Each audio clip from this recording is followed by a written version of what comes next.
My guest today is Dr. Alice Cash. She is a clinical musicologist, a speaker, an inventor, a concert pianist, and a therapist. For close to 3 decades, she has devoted her professional life to the promotion of music for healing. Dr. Cash combines her master's in social work with her PhD in musicology to educate people in the art and science of music's unique properties. In 1996, she launched Healing Music Enterprises as a vehicle to offer her expertise to healthcare professionals, educators, students, organizations, and people at large. And then in 2005, Surgical Serenity Solutions was born and is providing the ideal soothing music for surgical patients through preloaded, cordless headphones. Her services are in high demand across North America and more recently on an international level. She grounds her seminars in workshops, clinical, and private practice work in well established research and theory. Well, Dr. Alice, that's a lot of accomplishment. Thank you. I've been busy. I would say so. Well, I know the first question that I had, so I know that our listeners have, is because I've never heard the term before, what exactly is a clinical musicologist? Well, I'm glad you asked because it is something that many have not heard of. I think a musicologist, people know, is someone who does research into music of all periods throughout history. So traditionally, a musicologist is an historical musicologist. A clinical musicologist is one who has used those research skills in a clinical medical environment. And right after I got my PhD in musicology, I had the opportunity to work at the University of Louisville Medical School doing research into the healing powers of music. So I went back to school yet again and got the master's in clinical social work and learned the research and the clinical and therapeutic skills that I needed in order to implement music. Well, now I happen to be so I was trained in well, gosh, from very young, and I mean very young, till the time I got out of high school in music. I went to a music school and gave a concert my senior year in high school, and Ah, then accompanied the choir when I went to college, and all of those good things. And yes. Uh huh. when I first moved to Miami, I rented a piano and practiced 3 times a week. I must tell you, those skills have gone away, but my love of music has not. So, what is the difference, if there is one, between music medicine and music therapy? Okay.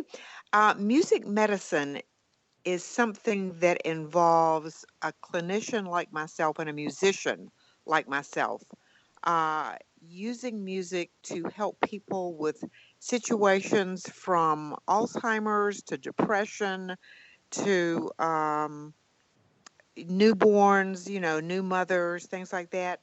But the difference is that with music medicine, someone is prescribing music for a person, and it can be from a distance, or offering music as through my headphones for surgery. Music therapy is actually a process that involves a music therapist being present.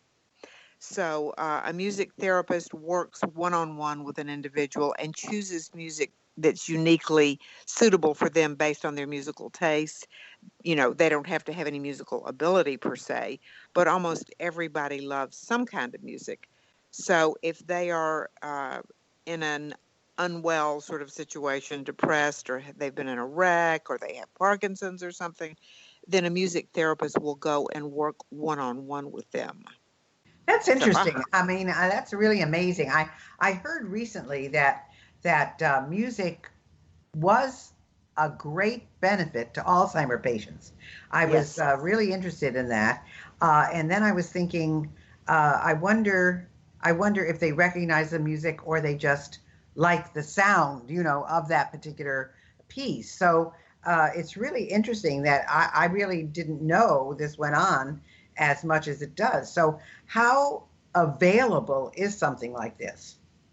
Well, it's pretty widely available, I would say. There have been some great movies and documentaries recently that I think you can just go to YouTube and type in music with Alzheimer's patients and see a lot of histories, and the music therapy being done.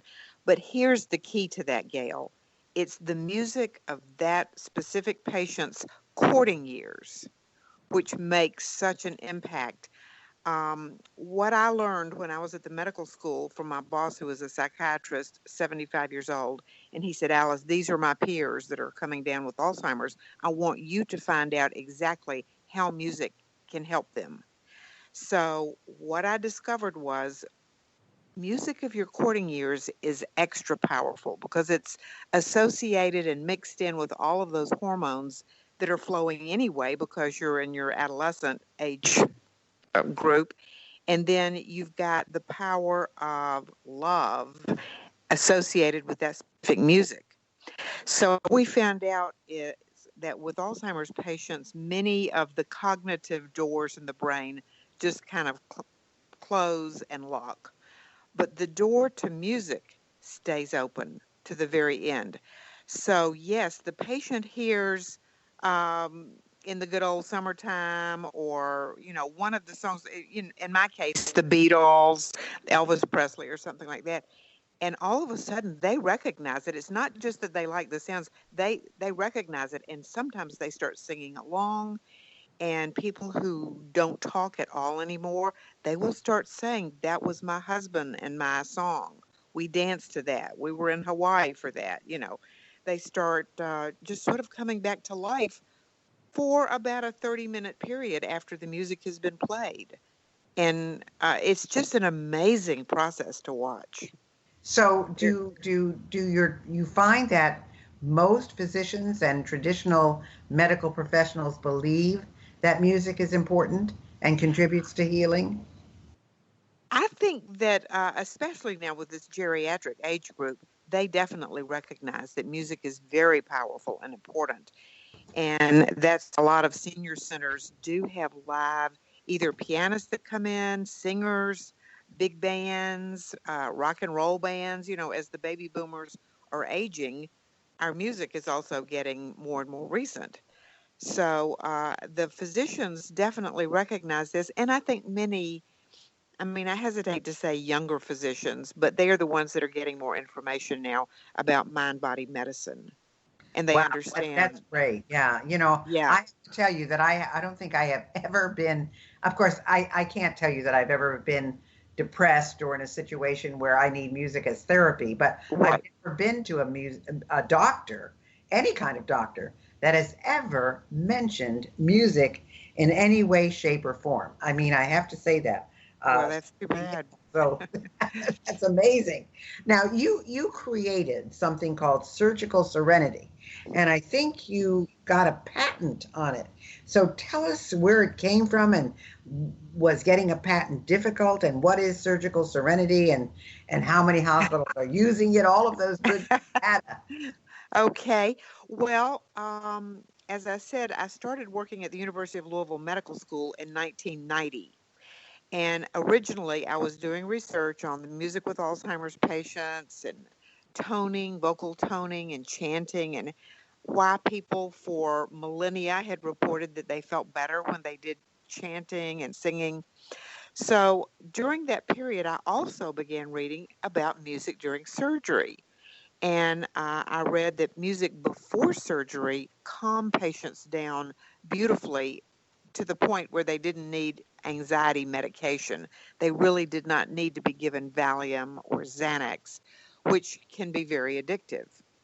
And then I read that post surgery, music can help with nausea, it can help with pain, it can reduce the amount of time in the recovery room. And, there's kind of a clock ticking in there, and you're charged by every 15 minutes in the recovery room. So they want to get you out, and music can help with that. Then I read and began to understand that even when a person is under general anesthesia, their body responds to the pulse of slow, steady music.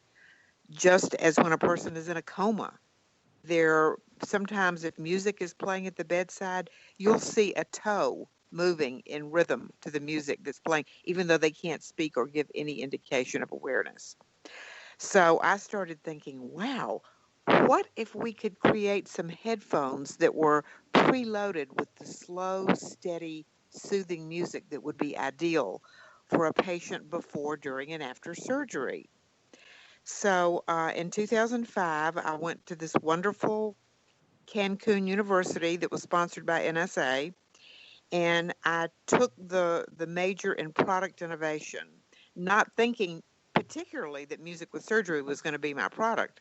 But after one day in the class, the professor there said, think of something that would solve many millions of people's problems and would be very simple.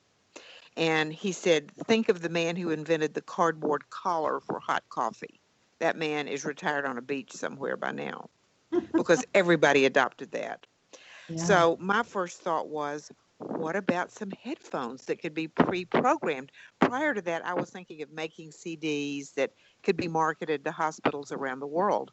But then I thought, wait a second, what if we could give each patient their own lightweight cordless headphone that would already have the music on it, so that all the nurse or doctor has to do is just slide a switch on, put it on the patient as soon as they come to the hospital that morning and check in, and that same music plays in a loop until they are released from the recovery room. So it took me from 2005 to 2008 to get a patent because, needless to say, I'd never done anything like that, and it was all very new to me. And I found out, you can't get a patent on headphones because those have already been created a long time ago. So what I got my patent on was the process of how to choose the ideal music that has the tempo of the healthy resting heartbeat. Wow, that's And when the fabulous. patient arrives at the hospital, their heart is probably racing because they're scared to death. Most people are very concerned that they will not wake up from the anesthesia, never see their loved ones again, or that somehow the surgery might make whatever the condition is worse, because unfortunately that does happen. Not very often, but it does happen. So that's how I got the patent. And then in 2009, I started selling my first model. And 2010, I added a product to that called the Cloud Kit, which is 10 headphones on a USB hub in a box with disposable earpiece covers. And then last year, less than a year ago, I started selling what we're calling the patient model, which the patient is either given by the hospital or they can buy them themselves online and then take them home and continue using them for further recovery at home. And they last for years. That is amazing. That is amazing. Thank you. I think that is fantastic. And how Thank has it you. been accepted? I mean, are they doing well? Well, to my great happiness and satisfaction, many doctors, I have them at the Cleveland Clinic, both in Florida, not too far from you in Weston, Florida. And they are in the Cleveland Clinic in Cleveland. I was contacted by the Cancer Treatment Centers of America saying that they would like to get these headphones for every patient that comes up there for a second opinion, I think it is usually. And they wanted to get them in different colors, like pink for breast cancer and green for colon cancer and things like that. There's some at the Mayo Clinic in Rochester. I just less than a week ago was contacted by a very nice lady anesthesiologist at Johns Hopkins, and she wants to do a research study on the headphones, thinks it's a great idea. And she just got board certification additionally in integrative medicine. And that's where the understanding, Gail, is coming from. Yeah, People that's who what are I in was just going to integrative. say. Yeah, and Yeah. I'm so happy that so many of our younger physicians are doing more holistic and integrative medicine. I mean, it's just Yes. fantastic. I mean, it's a great thing.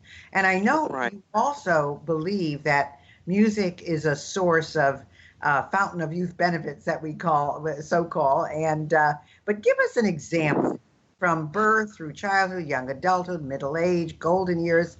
Give us an example of how music could be used as a source for fountain of youth benefits. Well, when I say fountain of youth benefits, I'm talking about energy and optimism and willingness to take good care of yourself with sleep, exercise, and positive thoughts. But starting with birth, let's say, we now know that the baby in utero can hear outside the womb by the second trimester, the ear is